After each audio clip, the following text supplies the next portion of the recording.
mounted their horses and rode across the grasslands towards a horizon that was on fire.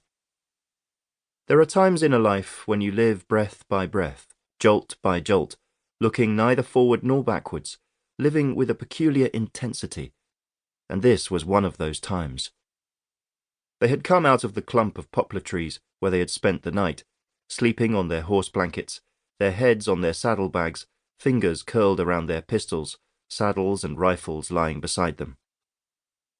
Their horses stood over them, soft muzzles savouring the air, their deep brown eyes watching their masters, whom they knew so well. The captain awoke them one by one. They saddled the horses, tightening the girths under their bellies, inspecting hooves and fetlocks, stroking withers or neck, talking to them in soft voices. The horses tossed their heads at the horseflies that tormented them, their chests shivering, tails swishing, rolling their eyes at what lay just beyond the trees. The horsemen scanned the plains fretfully, each knowing that their future was as ominous as the land was boundless. Their struggle under the burning sun made no sense. They were hunted as well as hunters, yet their thoughts were not hopeless, not at all, for each of them had known hopelessness before, and this was far better. Here they could be redeemed by the blood of their mission. They believed this with a baleful conviction, and for some of them it was the first decent thing they had ever done. They turned to their horses, whom they loved above all things, giving them some fodder and hay that they carried in a net on the saddles. The horses needed calming, but the grooming, the loving care, the routine of so many mornings reassured the animals. The swab of sun had turned the sky a pinkened yellow, yet the horizon behind them was jet black, with a slow billowing plume of smoke so solid in appearance that it resembled the domes of a dark cathedral. In the distance, the crumps of explosions were deep, yet they ignored them.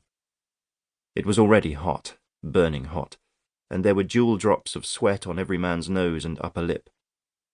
There was a wind, but it too was burning, a swirl of blackened straws of stubble and the chaff of wheat. The grass had turned blonde with the slanting golden rays of invincible summer. Pantalaimon, the oldest of the band, extinguished the night's campfire, treading the ashes into the earth, and packed the coffee pot into his saddlebags, which were a sort of Aladdin's cave of food and tools and supplies. "Never throw anything away," he would say. "Everything has its moment, brother. Everything's useful in the end." The Cossacks called each other brother, just like the Communist Party members called each other comrade. Pantalaimon, always known as Panka, pressed Benya Golden on the shoulder. "Be cheerful, Golden," he said. "It's always sunny on the steppe." Then they checked the sabres were in their scabbards, the guns over their shoulders, the zinc ammunition boxes packed into the leather pouches, the dried meat, bread and sugar and rolled-up horse blankets in the bags behind the saddles. They had left nothing behind. Nothing, that is, except the body that lay down the slope from them, with the blood blackening like a ridge of tar on its throat. Benya glanced at it, but only for a moment. He had become accustomed to the dead. "I don't think he's going to miss us, do you?" said Mametka in his high-pitched voice. He was tiny, he claimed to be 5 foot, with the rosebud lips of a fawn and a voice so girlish and eyes so childishly tameless that the criminals in the camps had nicknamed him Betty Davis. They were lost behind enemy lines, and Benya Golden sometimes felt they were the last men left alive in the world. But their little squad wasn't a typical Red Army unit. These were sentenced men, and the rest of the army called them the Śmiertniki, the dead ones. Yet these men would never die in Benya's mind. Later, he found they were always with him, lifelike, in his dreams, just as they were that day.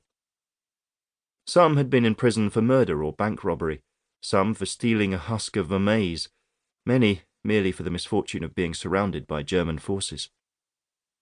Only he, Benya, was a political, and this meant he had to be even